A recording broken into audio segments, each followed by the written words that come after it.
All right, so we're starting the last chapter of our semester. This is going to concern radioactivity and nuclear chemistry. And I like to start with a little bit of review because, for one, you need to know this stuff for the final exam, and it's a good point to review it because you need it for this chapter. So let's talk a little bit about isotopes. Okay, so isotopes have the same,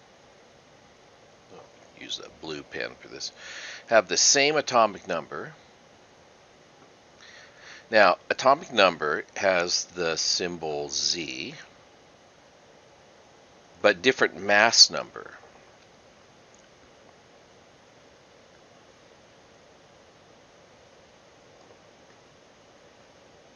Now, if you remember, the mass number, which is usually given the symbol A, is Z plus the number of neutrons, and so I'm just going to go like that for N. So it's protons plus neutrons is the mass number. So they'll have the same chemistry, almost completely same chemistry, but there'll be a little bit of difference. And I'll be very clear, if you get asked whether or not they have the same chemistry, you should say yes, they have the same chemistry. But they will actually be a little bit different because the higher mass of an isotope will actually slow its reactions down a little bit, typically. Now, that doesn't really matter much for heavier elements, but for hydrogen, hydrogen has a couple of different isotopes. Hydrogen has isotopes where the atomic number is all 1, okay? And so I have hydrogen, and I can put a 1 here, and a 1 here. And 1 is the mass number. So this nuclide symbol, what I'm drawing here, it follows this format. The element symbol, and then at the bottom I have the atomic number, and at the top I have the mass number. So for hydrogen with a mass number of 1 means that it has no neutrons. But then there's also hydrogen, which has a mass number of 2, and still the atomic number is 1, which means it's a proton and a neutron. So this is actually known as deuterium. This is something you should know. And then there's another isotope, and it's called tritium. Now, the hydrogen is just called hydrogen. Deuterium is called deuterium because it has 2 nuclear particles in its nuclei. It has a proton and a neutron. So it actually has what we call nucleons. It's 2 nucleons, nuclear particles. Okay, oh, sorry, I left the letter out. Oh yeah, I know what I did wrong. Forgot the L. There we go. Nucleons. And then tritium has 3 nucleons, so that's why it gets the name tritium. Okay, so for those particular isotopes, and those are their nuclide symbols, the mass is doubled for deuterium over hydrogen, tripled for tritium, and the result is typically reactions involving hydrogen, deuterium, or tritium. If you exchange them, the rates of reaction actually change quite a bit because the mass doubles and triples. Okay, so some isotopes have unstable nuclei. Now, when we calculated the average atomic mass from the periodic table, what we did is we only averaged together the stable nuclei. So the atomic masses that are on the periodic table don't change. However, if you look at atomic masses of if you look at unstable nuclei, what they have a tendency to do is break up and give different subatomic particles. Okay, so some isotopes have unstable nuclei, so these would be isotopes up here. So some of them are unstable. For example, tritium is unstable. And what they do is they break up over time and release these nuclear particles. This was called radioactivity.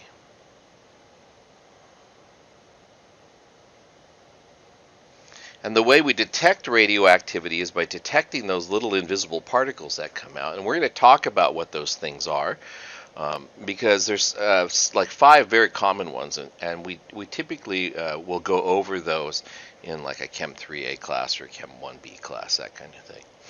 Okay, so historically, an important figure that you should know is Marie Curie, and she actually won 2 Nobel Prizes. And so her major discovery is radium and polonium. Those are 2 of the heavier elements on the periodic table that are radioactive. And she was awarded the Nobel Prize in Physics for discovering spontaneous radiation. That's what we just talked about up here.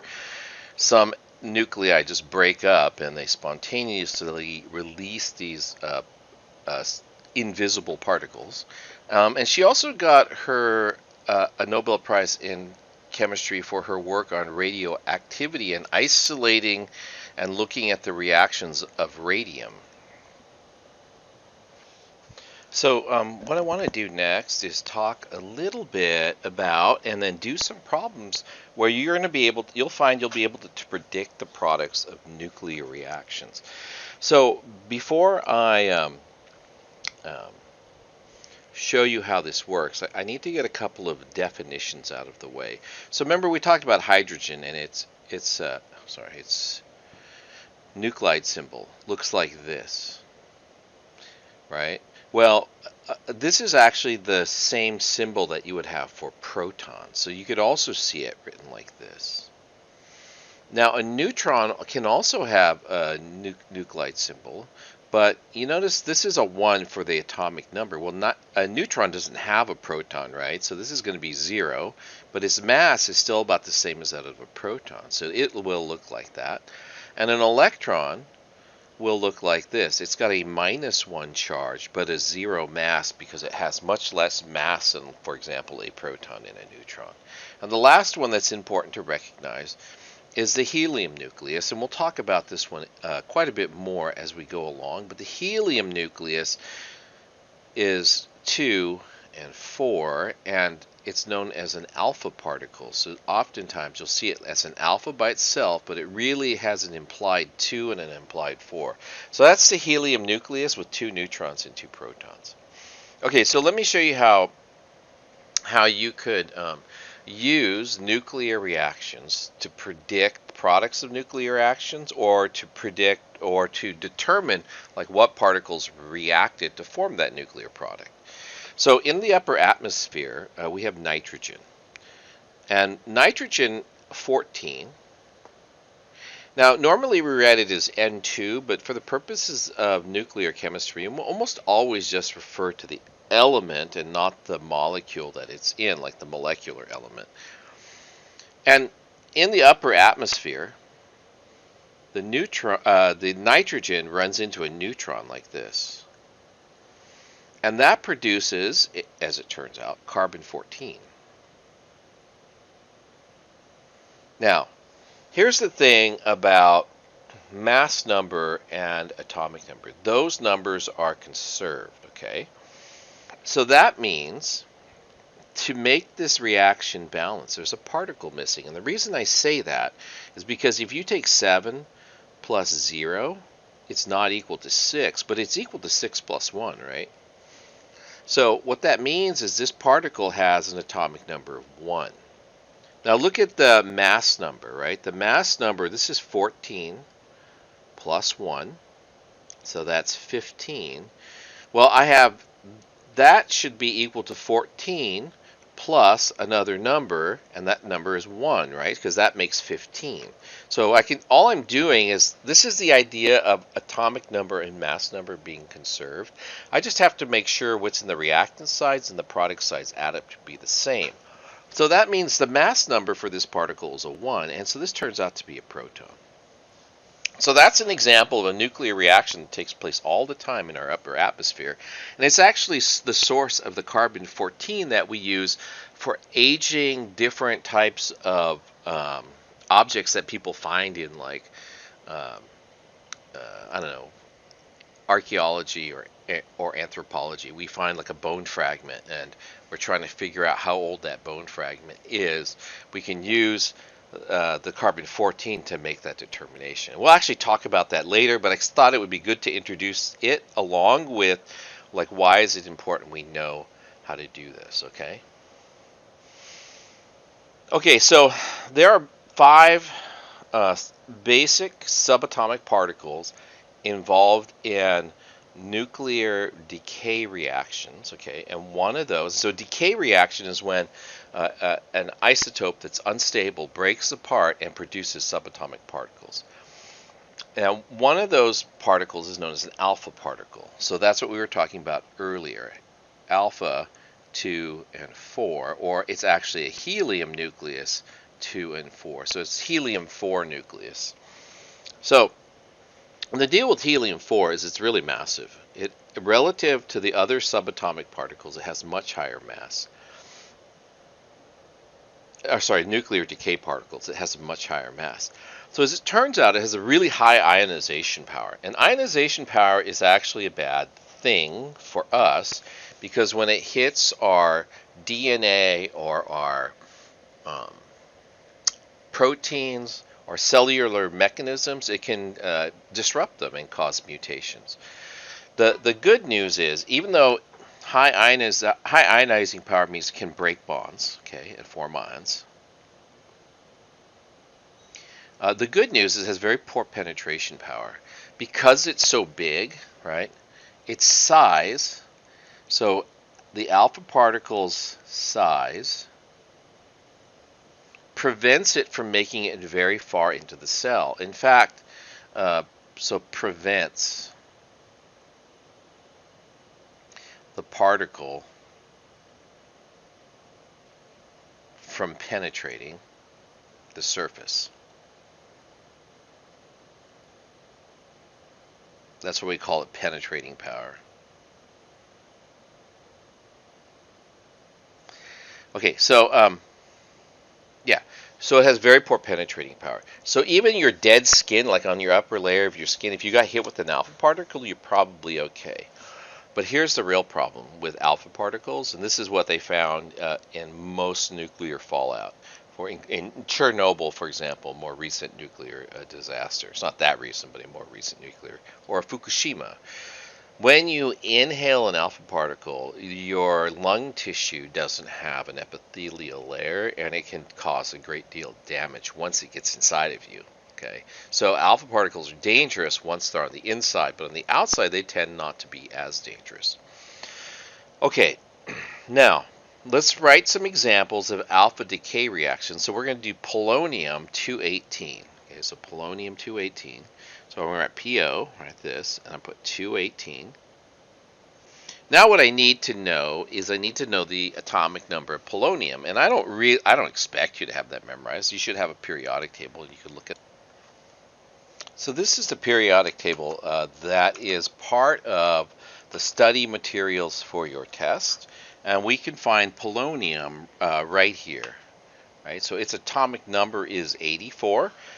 And then we can go back to here and we can say 84 right here.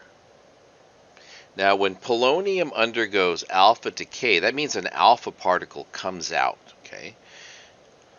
So I'd have a nucleus here that I don't know, but I do know the alpha particle. So the alpha, I can write it like this, is a 2 and a 4, like that.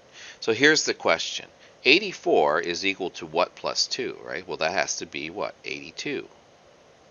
And then 218 plus what and 4, right? What and 4 makes 218, and then I can go, well, that would be 214, right? So it'd be 214, like that.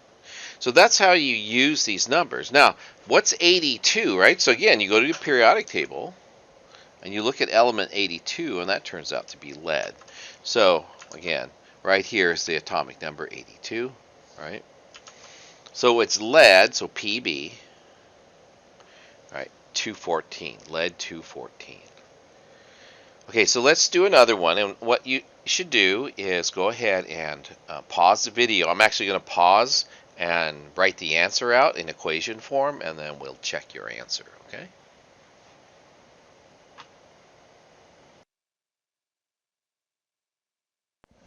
Okay, so here we are. We have uranium-234 doing by alpha decay, producing thorium-230. And again, the way I got that is I wrote alpha particle numbers over here, and I said 2 plus something makes 92, and 4 plus something makes 234, and that's how I came to those numbers. And then I went to the periodic table, because that's how you have to do this. You go to your periodic table, and you say, okay, which is atomic number 90? And kind of what will throw you off the first time you ever have to do this, it's actually down here. It's one of the inner transition elements. So that's thorium, okay? And it's thorium 230, and so this is how you would write the nuclide symbol. Okay, so let's look at another decay process. It's called beta decay. And in beta decay, you basically lose a beta particle. So a beta, right, minus 1 and 0. That's what we talked about before. That's an electron. Okay, now, here's the thing I also want you to be really clear of. It's not unusual to see electrons coming off the atoms, but you have to remember that this electron is coming out of the nucleus. It's part of the nuclear process where a subatomic particle like a neutron is decaying to give an electron. So this is actually not one of the electrons from the orbitals around the center of the atom. It's one of the electrons that apparently can be created from the nucleus. Now, let's talk a little bit about its properties, and we'll do a couple of example reactions. Well, beta particles have very little mass, right? They don't have zero mass, really, but their mass number, we consider it to be 0. Very little mass, and as a result, they have a fairly weak ionizing power. Now, they cause some modest ionization simply because they have modest penetration. They're still matter. They still can interact with matter. So when it hits your skin, for example, there's a chance that it'll be blocked. But because it's so small, unlike an alpha particle, it can travel a centimeter or so into your skin.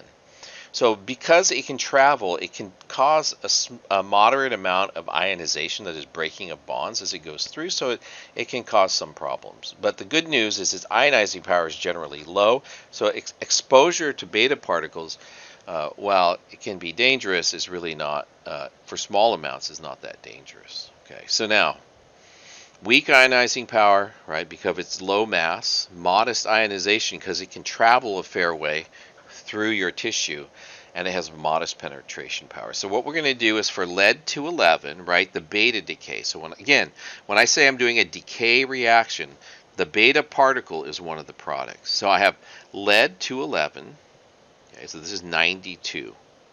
And then up here I have 211. And again, the 92, we just pull it off the periodic table, right? So lead is right here. Oh, I'm sorry, 82. Like that. All right, so next I write the arrow, and then I write the beta particle and its mass number and atomic number. So for the atomic number I use -1, and for the mass number I use 0. So the mass number is easy. You know, what plus 0 makes 211? Well, that's 211, right?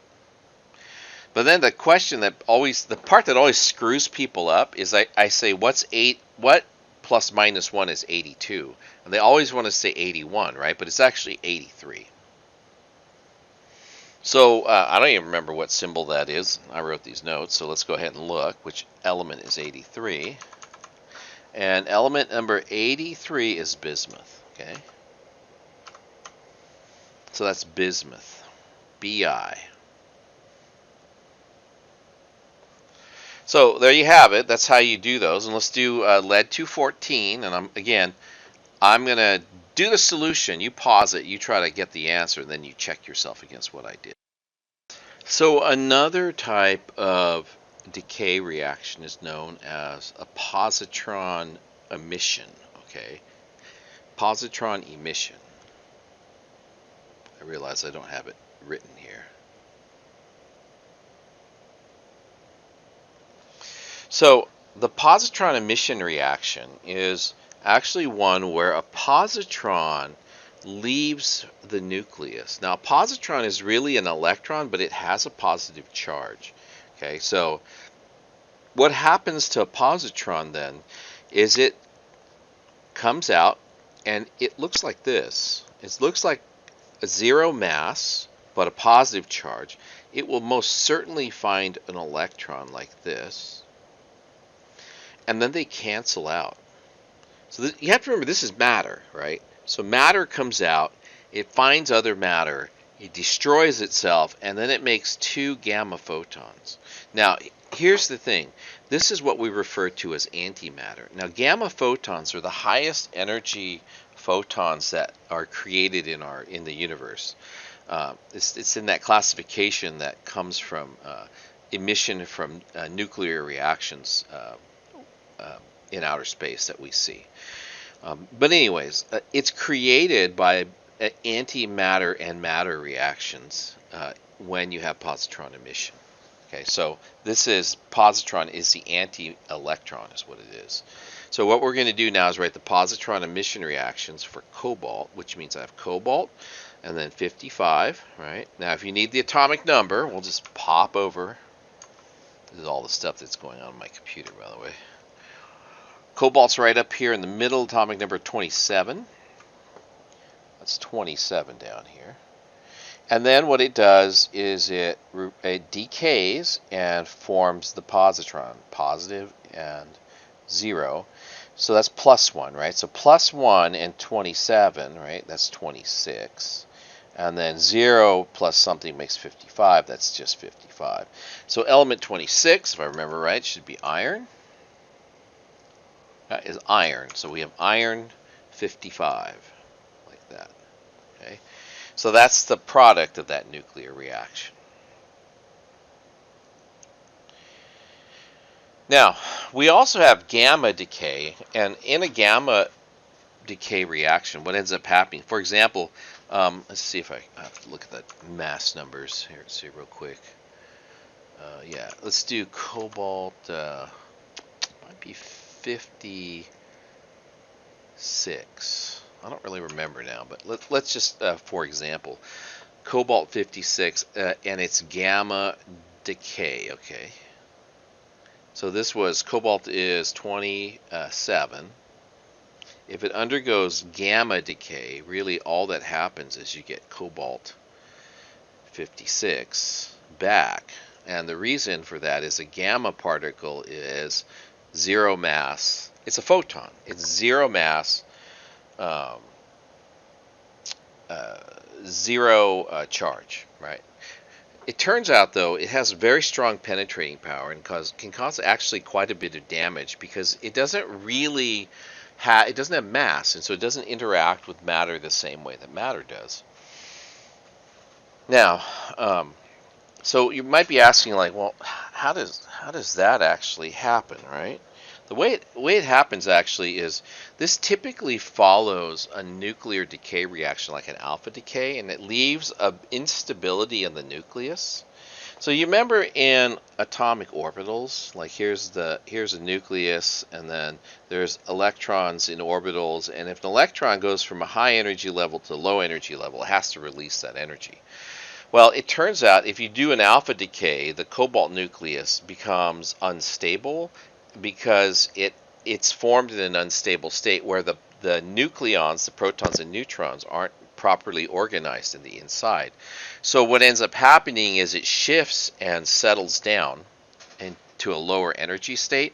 So they'll often call this, put an M here, it's called the metastable state. It's still cobalt, it's just the nucleus hasn't packed down like it should, and so that's how we get a gamma photon out. Another type of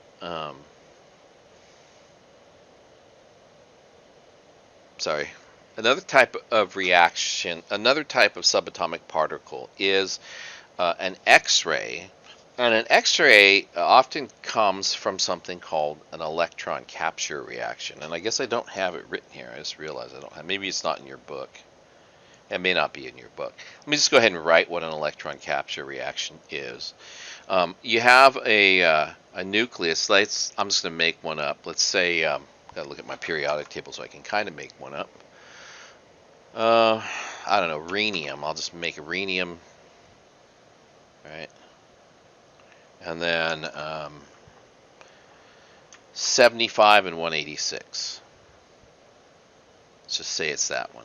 In an electron capture reaction, actually what happens is one of the inner electrons it's pulled into the nucleus. So an electron's -1 and 0 like this, okay? And so the product of this reaction could possibly be, right, that this should be 74 and 186, like that. And 74, if you go back onto this periodic table, tungsten is W. Like that. Okay? So that's an electron capture reaction. And then often what happens after this is you get X-rays that leave. And we all kind of know the general hazards of X-rays. It's one of those ionizing radiations that could cause damage, although typically we're not exposed to that much X-ray radiation in our sort of normal everyday lives. Okay, so let's go ahead and complete these following nuclear reactions. And I'm going to just pause and see if you can do it, and then I'll answer the first one, and then I'll come back and we can take a look at it together. Okay, so that was the first answer.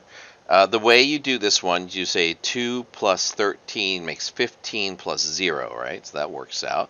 And then I have 27 plus 4, that makes 31, so that's going to be 30 plus 1. So I went up to the periodic table and I looked at atomic number 15, and that's how I got the symbol for phosphorus. Okay, so go ahead and try doing the other two, and then I'll come back with the answers. Okay, so when we look at it, right, we get sulfur 32 and helium 4. And again, 16 plus 0 is 14 plus 2. And I think this was a typo. I stole these out of the old textbook, I think. And then 32 plus 1 is 33, and 29 and 4 is 33. And then also, I'll use this, 241 is 37 plus 4. Right, 95 is 93 plus 2. All right, so that's how you do those reactions. Okay, so let's talk about next transmutation reactions. So a transmutation reaction is where you take one element and you change it into another. And if you remember Rutherford from chapter, I want to say 3 or 4, and he did the gold foil experiment, where he determined that structure of the structure of the nucleus contained a very dense core, where most of the matter was for an atom. And so Rutherford also is credited, or his laboratory, he had people working underneath him, was credited with the discovery of carrying out the first transmutation reaction. I think also earlier he was also credited with observing the first natural transmutation reaction. But in his research laboratory, they also performed the first transmutation reaction. And what I've written here is actually that reaction. So it's relatively simple. I have a nitrogen. The incoming particle, okay, is an alpha particle, and the outgoing particle is a proton. So I take a nitrogen, and I hit it with an alpha particle, and that alpha particle then creates oxygen, 17, and a proton. And you can do the math, right? It's 14 plus 4 is 17 plus 1, so that's the same. That's 18 and 18. And then 7 and 2 is 9, and 8 and 1 is 9, so that math all works out nicely. So there's some terms for this. This is often referred to as the daughter. And this is the parent, or the mother sometimes, but it's the parent. And I guess it's called the daughter because I don't really know, and I can't defend it. But anyways, it's often called the daughter, I believe, because it decays and it can produce more subatomic particles as it decays. So I don't know. Take that for what it is. That's where the terminology comes from. Anyways, next, how do we know if we're being exposed to radiation? I really felt like I should maybe do some of this in a different order, but I'm just going to go ahead and do this order that I have.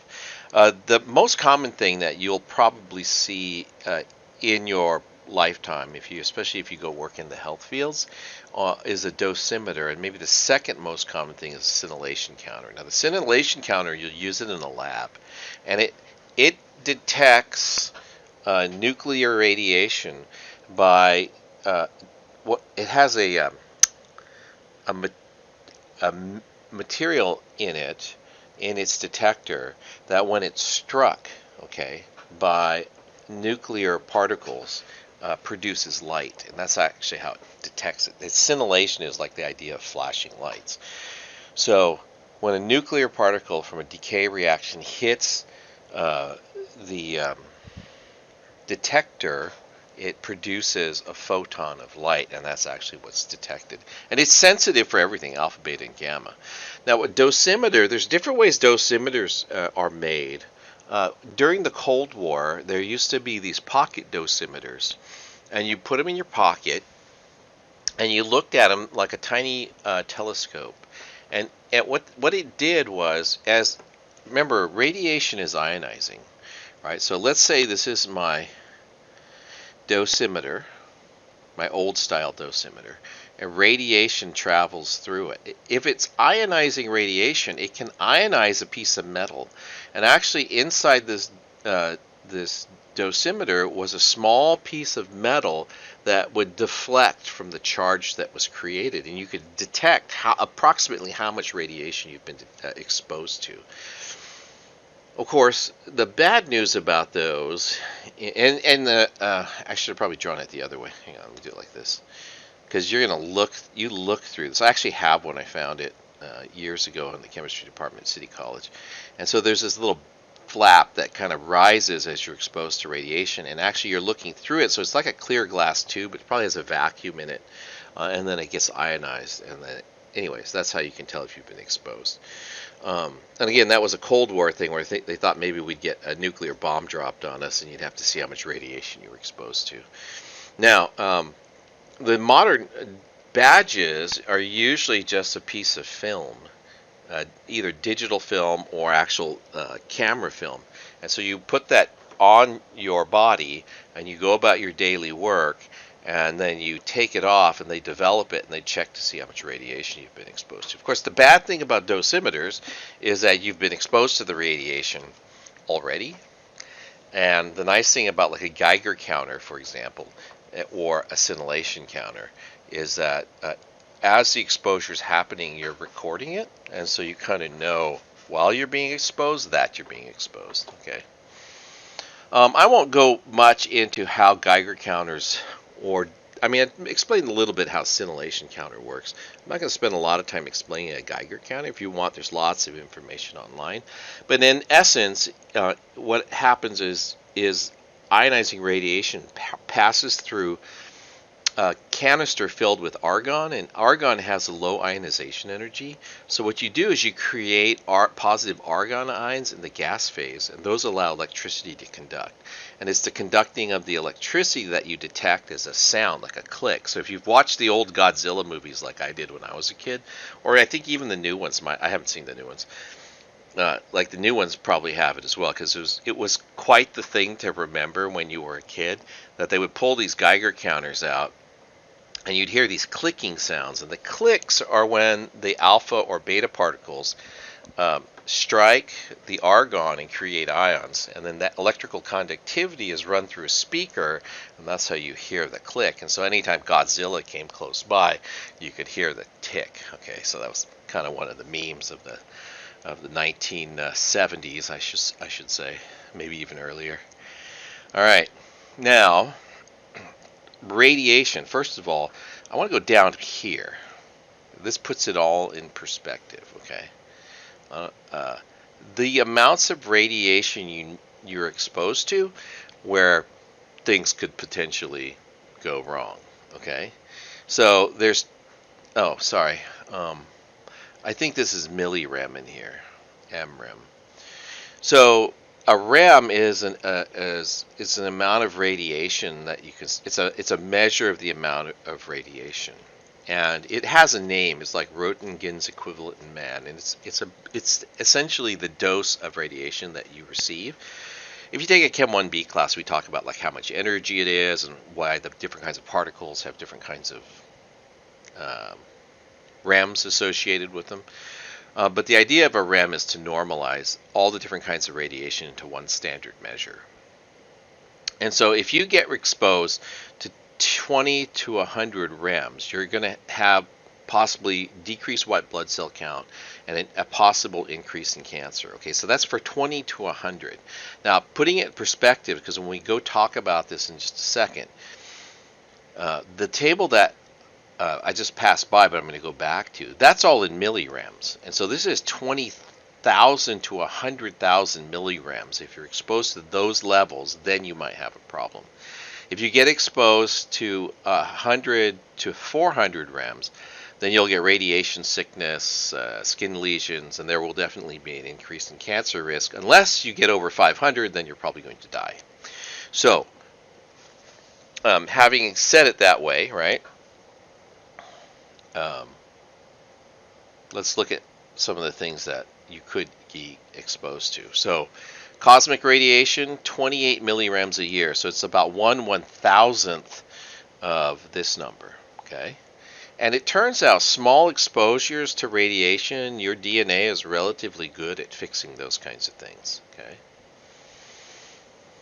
So all terrestrial sources, basically anything on Earth you're like running into roughly, about 200 milligrams. Again, far below the 20,000, like 1/100th of the value you need. And like I said, small amounts you can deal with, your body can deal with. Medical x-rays are about 10 milligrams. Dental x-rays, 2 to 3 milligrams. TV is more than a dental x-ray. Right? And this is on a per year scale, assuming you watch a certain number of hours. And I'm sure the same applies to like computer monitors as well. Radon, actually, this is the gas that we find in basements in this area because of all the granite. It comes from the decay of uranium, which is fairly high fairly high concentrations in granite, and it produces radon. And radon is a radioactive gas, and it gets trapped in basements. That's the dangerous part.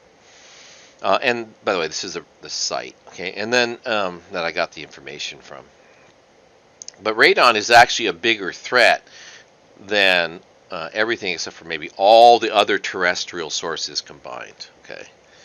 And then, so it is like a significant number. Fukushima control room was, I don't know why I have that number, 7,000 milligrams. So even that, I mean, it could have gotten you sick, but even that wasn't as bad as, for example, Chernobyl was fairly high, and lots of people died in that accident. Okay, now, I think this may be the last topic. We're going to talk about radioactive dating. So what do I mean by radioactive dating, right? I don't mean like your last date or anything like that. I mean determining how old something is based on its levels of radioactivity. So carbon-14, the radioactive isotope I mentioned before, is formed in the upper atmosphere through this reaction that I gave you as A, and then carbon-14 is unstable, and over time it decays. That is, it turns back into nitrogen over time and releases a beta particle. So, and then I'll talk about these naturally occurring decay series, I guess, a little bit later if I have time or feel like it's really necessary. But when a radioactive substance decays, it decays in a very predictable fashion. It decays by what we call half-lives. And so think about a graph that looks like this, right? And I have 100% here. And let's say at some time later, I measure it and find that it's 50% of that value. The time between when I measured 100 and when I measured 50 is known as the half-life. And for a given isotope, that number is always going to be the same. So for carbon-14, that's 5,730 years. 5,730 years is what it takes to go to 1/2 its original amount, okay? So it'll be here. And in that process, it would have created nitrogen, but still half of it would decay and half would still be there. But this half-life doesn't depend on the amount of material I have. It just depends on whether I'm at 100% or at 50%, right? So, I don't know if I said that right. So, but it doesn't, that time that it takes to go from 100% to 50% doesn't matter. So if I start the clock again and I allow it to decay again and I get to 25%, right? That also takes another 5,730 years. So I go from here to here. So this is going to be 11,000 and 11,046. That's what it would be. Sorry, 11,460. Sorry, I had the numbers right. I wasn't keeping track of the zeros. So at about 10,000 years, it would be half again, like this. And this pattern goes on and on and on. So if I do that again, right, and I do another 5,730 years, then I'll be up to 17,000, roughly 17,000-ish. Sorry, I got my screen is in the way. Yeah, 17,000. Math fails me right now. Yeah, so at 3 half-lives, this is how we would say. So this is 1 half-life. This time here, so we call it T1 half, right? At 3 half-lives, which would be 17,190, you would only have 25%. No, you'd have 12.5%. Like that. Okay, so you can estimate without doing a lot of fancy math, and trust me, there's a lot of fancy math that you could do. You could estimate how old something is just by estimating how many half-lives have gone by. So let me go ahead and do a problem, and then I'll talk a little bit about what some of that other information is up there. So I have a radioactive sample, contains 2.5 grams of an isotope with a half-life of 3.8 days. How much isotope in grams remains after 11.4 days? Okay, so think about it like this. Think about my graph, right? I have 2.45.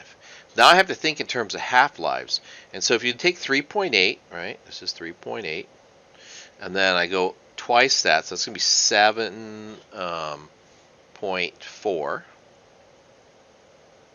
And then it, wait, is that 7.4? 3.8. No, 7.6. So 7.6. That, yeah, 7.6. And then the next one's 11.4. So that's right on. So that's 3 half-lives. So if I start at 2.45, then after 1 half-life, I'll be half that. After 2 half-lives, I'll be half that again. So I'm at 50% here. I'm at 25% here. And then I'm at 12.5% here. So that's how much is left after that period of time has gone by. So at every half-life, half of it's gone. So you can go like this. You can say 2.54, all right, times a half, times a half, times a half. And that's after 3 half-lives, how much is left. So 2.54, I was doing my calculator, times 0.5 times 0.5 times 0.5. That ends up being 0.3175 grams. And sig fig, so 3, so 0.318 grams, like that. Okay. I guess I should have used something. I used 3 half-lives over and over again, unfortunately. But that's how that's done. Now, if you're math savvy, you realize for every half-life, it's just the amount that I have. It would have been 2.54, and then it's 1/2 to the n, where n's the number of half-lives, right? So if it's 1 half-life, 2 half-lives, 3 half-lives, you would plug that in there. But it also turns out equation, if it's 3.5 half-lives, you could plug the 3.5 in there and get the right answer as well. So it doesn't have to be integer values. You can use approximate. You can use actual number half-lives as a fraction, for example. Okay, so here's one I want you to try, right? It says a mammoth skeleton has carbon-14 content, 12.5% of that found in living organisms. When did the mammoth really not live, but when did it die? And I'll explain that to you in a second. So how old is that mammoth bone? Like when did the animal stop living? Okay, so I'm going to pause it and see if you can figure that one out. And just for reference, right? Carbon-14, you need its half-life. It's up here. It's 5,730 years. So hopefully you got it. It's actually 17,190 years since the animal died. And the reason I say that is because while the animal is alive, it's eating carbon 14. So it's not really telling you how old the animal is, because during its lifetime, the carbon 14 could be decaying, but there's an assumption that it's eating and replacing its cells at a regular base on a regular period, and so that the carbon 14 is a constant value until the point it dies, and when it dies, that's when it starts decaying. It starts going down over time.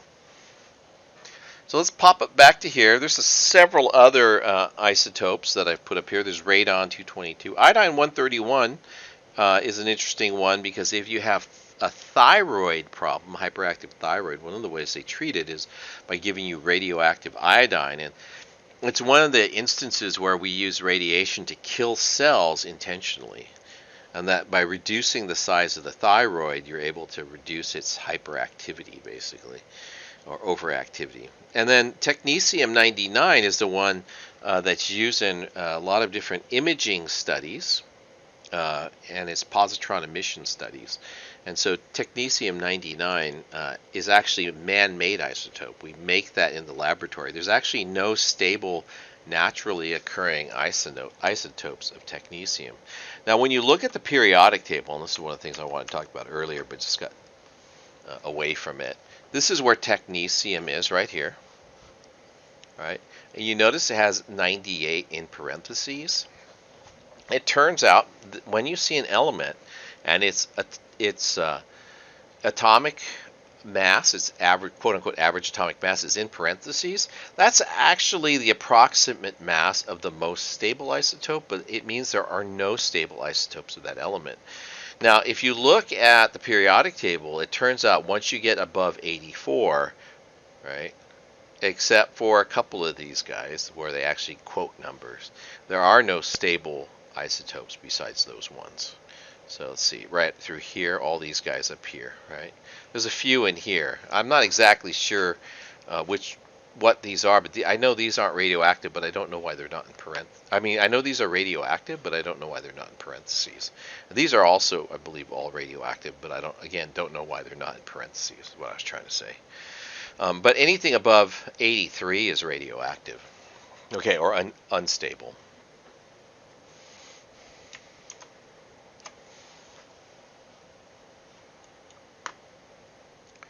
So the last topics to discuss are nuclear fission and nuclear fusion and sort of the relationship that they have to nuclear energy. And we'll talk a little bit about some general knowledge type stuff, like things you should know, how a nuclear reactor works, for example. We'll talk about some of that kind of stuff.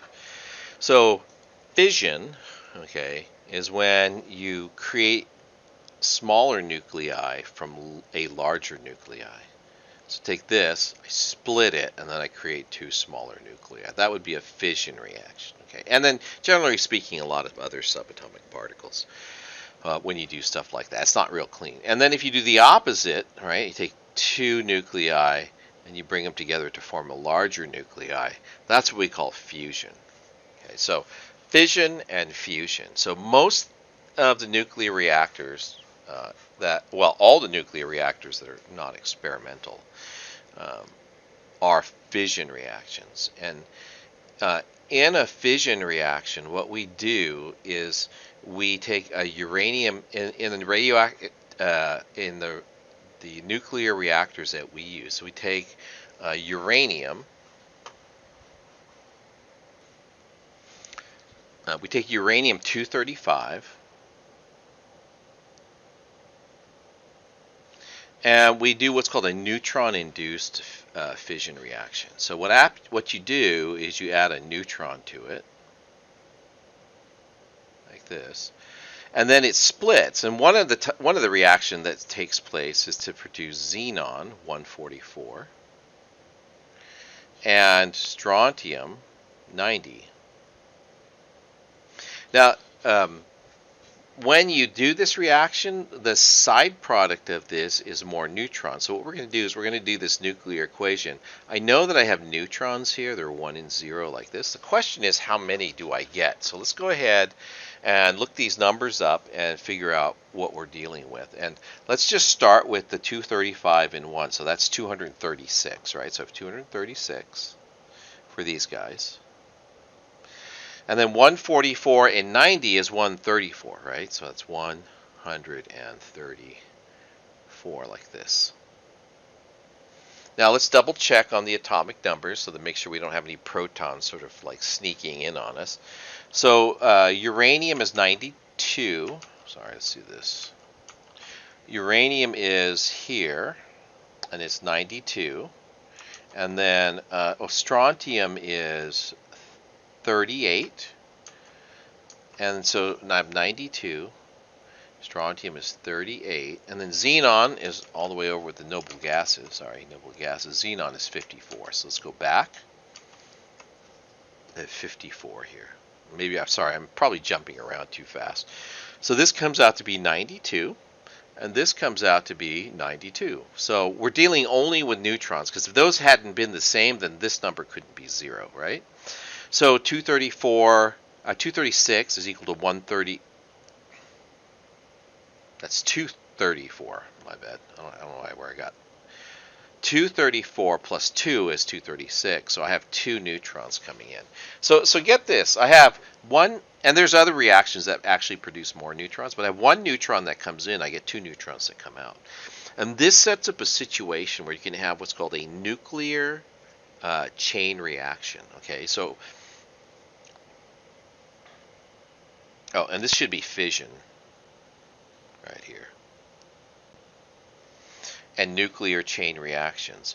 Nuclear chain reactions, these are the reactions that we use in our nuclear power plants. It's also one of the ways that we generate the power for a nuclear bomb as well. Okay.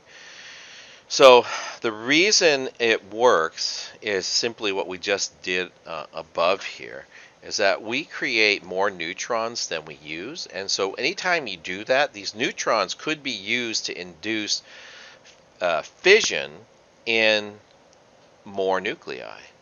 Okay, so this leads to what's called a chain reaction. It's a chain because these guys can cause the reaction to happen again, and that can happen again. Now, the concept that's really important in understanding how this works is this idea of the critical mass. So you can have a subcritical mass. So let's say this is uranium-235. Okay. And remember, by this analysis, I said I provided a neutron, but uranium-235 is constantly producing neutrons. So there's actually a mass of uranium-235 that you can have, like a block of it that you can have. And it'll be small enough that it'll be stable. And the reason that it's stable is as it produces the neutrons, if it's small enough, all the neutrons, or enough of the neutrons, will leave the block and not come back. They don't bounce back. And that the block doesn't start reacting faster. Okay. You could have 2 subcritical masses like this, and it'll work just fine. You have particles going like this, right? But in essence, if the particles are small enough, you have this subcritical mass for each one. Neither one will continue to react and release energy. Now, when this happens, okay, this releases a lot of energy. Okay, and I'll leave it to another class to sort of give you sort of the calculations for that. But yeah, it's a lot of energy. But if you take 2 subcritical masses and you bring them together like this, then the neutrons from this object can strike the neutrons from this object, okay, and effectively accelerate the nuclear reaction in the other subcritical mass. And then when you bring those together, if you bring them all the way together, they'll have enough mass that the reaction runs out of control. And that's how we created our first nuclear bombs. that the videos you have ever watched, if you've ever watched videos, they use a radioactive isotope of uranium called uranium-238, and it's much less stable than uranium-235. And then when they brought the subcritical masses together, the reaction would accelerate to such an extent that it created those big explosions that you see on those videos of old-time videos of nuclear bombs going off. So, yeah, the critical mass is the mass below which that happens, and the critical mass is the mass at which that nuclear reaction becomes self-sustaining, and a subcritical mass is below that mass. Okay, so that's how the nuclear bombs were created. Now, nuclear energy is produced from uranium-235, and I've sort of sketched out, just to go down here, to show you how a nuclear reactor roughly works. Okay, I haven't drawn all the parts in either. I'll do some of that now. So, in a nuclear reactor, what we have is we have uranium rods, and those are the red ones. And they're uranium-235, and it's trapped in a ceramic, so it's actually in a piece, it's in glass basically, it's encased in glass. And they have lots of these fuel rods inside the reactor. And then they have control rods. And the control rods contain actually boron. It turns out boron is dense to neutrons. So when a neutron strikes boron, boron is very good at capturing the neutron. And so you could take these control rods and drop them down below, in between the uranium fuel rods, right? And that'll stop the nuclear reaction. In fact, the default state for these rods is that they drop down and kill the reaction. Now, if you lift a rod up, then what happens is the neutrons can go back and forth. Let me make it like this so you can really see. The neutrons can go back and forth between these rods and increase the rate of reaction in the other rod, thus increasing or accelerating the rate of the reaction. This reaction produces a lot of heat. Okay, so now we have that going on when the control rod's lifted up, and this is actually just water. Okay, and what that does is it causes the water to get really hot, and this is essentially a closed container, so we generate very high pressure, high temperature water, and then we have a water pump. So that water pump then is used to go through this contains water, okay, but you notice it's isolated. Like this pipe contains the radioactive water that's in contact, the heavy water actually that's in contact with the fuel rods, but is never allowed to escape from that system. So it's constantly cycling inside this system. Now what we do is we generate hot water, and this creates steam.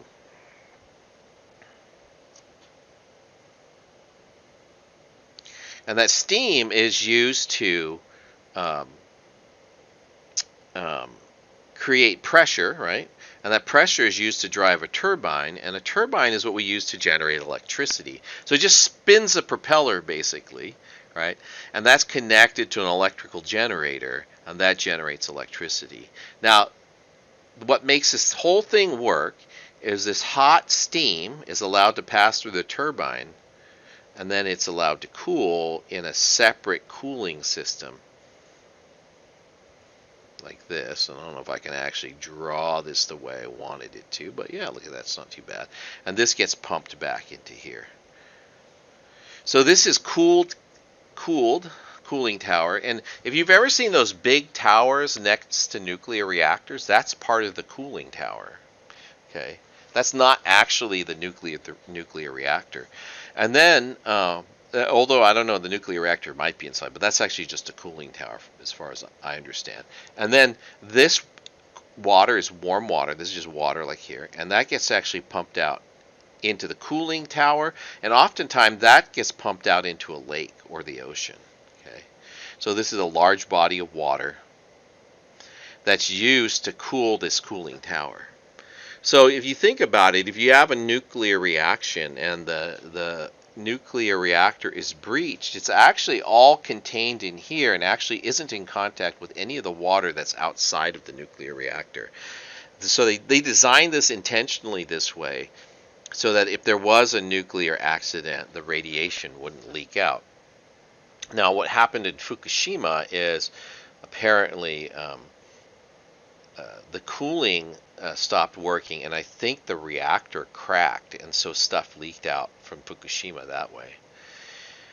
Okay, so that's sort of generally how a nuclear reactor works. You have fuel rods and control rods, and then you're using steam generated from the hot water in the nuclear reactor, right? You're using the hot liquid in the nuclear reactor to generate steam. That steam drives a turbine, and that is cooled in a cooling tower, a cooling lake, or in the ocean, but it's cooled somehow in that way. Okay, so that's fission. That's big to small, right? If we're talking about the sun, we're talking about fusion. I got these backwards. I can't believe that. Okay, fusion is when you take two particles and you make one out of them, or a larger particle. So here, this is deuterium. We talked about deuterium. This is tritium. We talked about that earlier. And the process that takes place in the sun is you have hydrogen isotopes under the pressure and the heat of the sun that then produce helium. And the helium, plus a neutron, right? Once this is formed, this is one of the reasons why there's so much helium in the sun. When we look at the sun, we're actually looking at, partially looking at the spectrum of helium. Okay, so this generates a lot of energy, which if we could use it like we do in the fission reactions, we could generate much more energy than we do from like uranium. The very difficult problem is sustaining a fusion reaction, because in order to have a fusion reaction, turns out the temperatures have to be like the temperatures on the sun. So think about what that means, right? You can't just stick it in a bottle because it would just melt the bottle. Temperature on the surface was in the core of the sun, I think, is something like 100 million degrees Celsius. And really, if it's Celsius or Kelvin at that point, it doesn't really matter because you're adding 100 million to it, right? So it's basically 100 million degrees. Yeah, so it's really hot. So we can't actually create that yet, but we're working on it, actually. We have nuclear reactors which use magnetic fields. So they're actually reactors that have walls, but the plasma that's generated, that's what this is called when this gets really hot like this, the plasma that's generated doesn't actually touch the walls of the container. They control where it is by using magnetic fields. Yeah, but it's a very difficult thing to sustain. The only reason the sun can sustain it is because it has a lot of gravitational pull, and that's actually how it maintains enough pressure to keep that nuclear reaction going. I also put a little note in here. The H bomb, the hydrogen bomb, which is one of the types of bombs that people created when we were all crazy in the 70s and 80s, is actually triggered by a uranium-238 bomb. So it's like a bomb it's the biggest bomb that we make. It's a bomb that is triggered by a nuclear bomb. So it's kind of crazy when you think about it like that. Anyways, on that note, that's sort of the end of the semester and all the material. The test for this will be the last week of the semester. So I appreciate you hanging out. And again, if you have any questions, feel free to contact me.